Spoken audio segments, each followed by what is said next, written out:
In this episode, we're going to shift from documents and concepts into something more personal and more important, which is what it means to actually be a QSA and to carry the ethical weight of that role. Beginners sometimes imagine the QSA work as mainly technical checking, like verifying settings or looking for missing controls, but the heart of the role is trust. People rely on a QSA's conclusions to make decisions about risk, contracts, and sometimes even the ability to do business. So the role is not just about being smart. It is about being fair, consistent, and careful with claims, especially when the environment is messy and the organization wants a clean answer. Ethics is not an extra topic that sits on top of the work. It is the foundation that makes the work credible. By the end, you should feel like you understand the professional identity behind the credential, the kinds of pressure you might face, and the habits that keep you grounded when you have to make difficult calls. Before we continue, a quick note. This audio course is a companion to our course companion books. The first book is about the exam and provides detailed information on how to pass it best. The second book is a Kindle-only ebook that contains 1,000 flashcards that can be used on your mobile device or Kindle. Check them both out at cyber.author.me in the Bare Metal Study Guide series. A good starting point is defining what the QSA is actually being asked to do, because ethics makes more sense when you see the responsibility clearly. A qualified security assessor, QSA, is responsible for performing an assessment against PCI expectations and producing conclusions that are supported by evidence. That sounds simple, but notice what is hidden inside it. You are interpreting requirements, judging scope, deciding what evidence is sufficient, and explaining results in a way that others will rely on. Each of those steps includes judgment, and judgment is exactly where ethics shows up, because two people can see the same facts and still try to tell different stories. The ethical QSA does not treat the assessment like a negotiation, where the goal is to give the client the answer they want.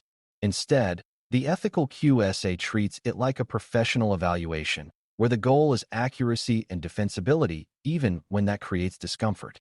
The credential exists because the ecosystem needs a trusted voice, and you are training to be that voice. One of the most important ethical ideas is independence, and it is easy to misunderstand what independence means in practice. Independence does not mean you are unfriendly, and it does not mean you refuse to explain things or help the organization understand requirements. It means your conclusions are not for sale, and your judgment is not shaped by personal benefit, pressure, or fear of conflict. The organization may want a certain outcome, and they may even be paying for the assessment, but the ethical relationship is not one of customer satisfaction. It is one of professional integrity, where the assessment is a statement of reality as supported by evidence. This is why conflicts of interest matter so much, because if your incentives are tangled with the outcome, the credibility of your conclusion can be questioned. Even if you believe you would stay honest, perception matters, because trust in the program depends on outsiders believing the work is unbiased. Another core ethical habit is respecting scope and not allowing it to drift for convenience. Scope can be uncomfortable because it can reveal that the environment is bigger than the organization expected, which often means more work, more findings, and sometimes more cost. A QSA might be tempted to accept a narrow scope to keep things simple, especially if the client insists that only certain systems matter. But the ethical QSA uses clear reasoning and evidence to define scope properly, because scope is not a preference, it is a consequence of how data moves and what systems can affect security. If you accept an incorrect scope, you are not just making your own work easier, you are creating a false sense of safety for the parties who rely on the report. In that sense, scope is an ethical issue, not just a technical one. The correct scope protects the integrity of the assessment even when it creates friction. Evidence is another place where ethics lives, because evidence is the difference between an opinion and a defensible conclusion. It can be tempting to accept a confident statement from a knowledgeable person, especially if that person seems honest and experienced. But the ethical QSA understands that people can be mistaken, memory can be incomplete, and processes can drift from what is intended. Evidence is how you turn a claim into something you can stand behind. Ethical evidence practice also means you do not cherry-pick artifacts that support a preferred conclusion while ignoring artifacts that complicate it. You look for consistency across interviews, documentation, and observation, and you treat inconsistencies as signals that need explanation. In a healthy assessment, evidence reduces uncertainty. In an unhealthy assessment, evidence is treated like a box to check.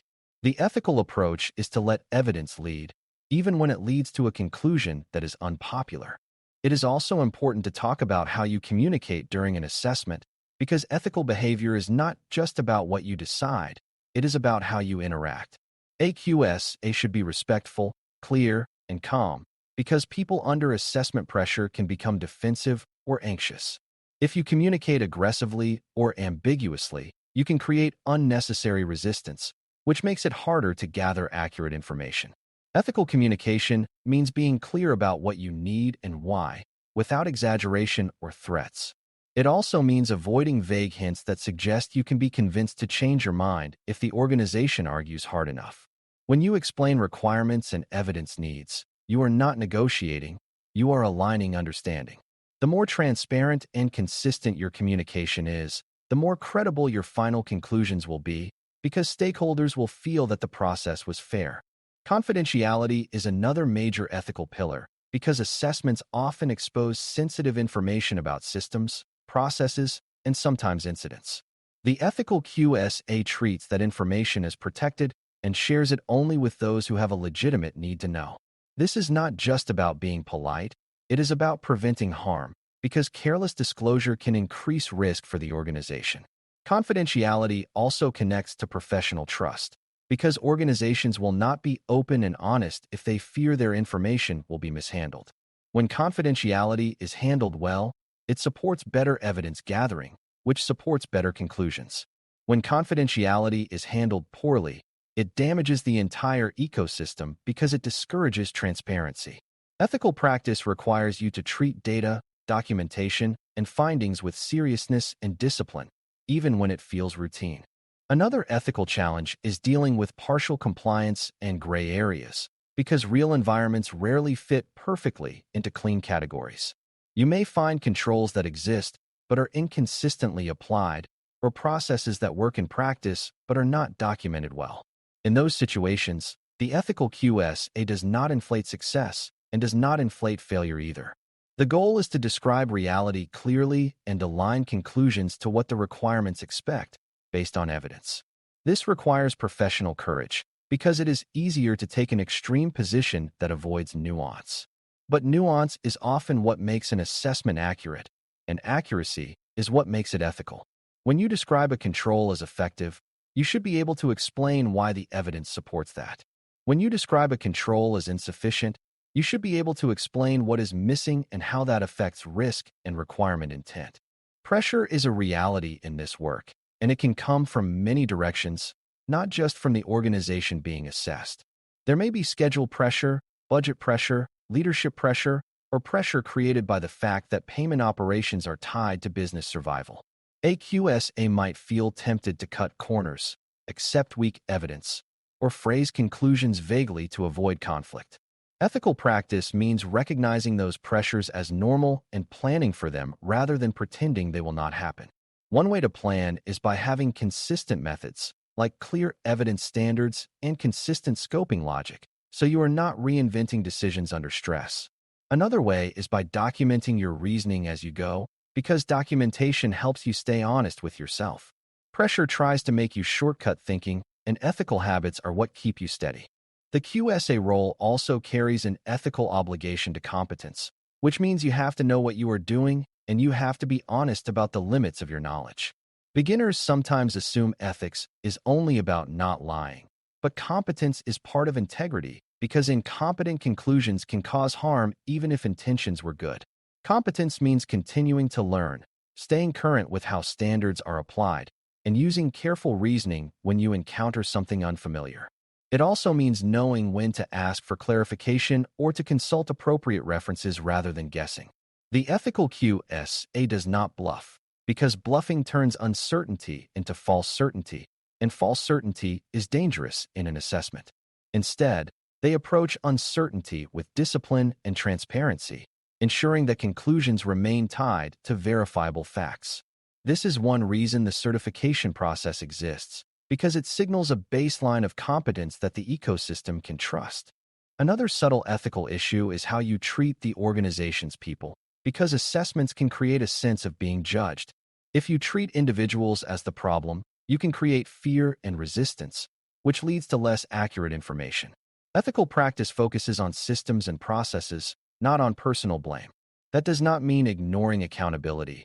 It means keeping the assessment objective and evidence-based.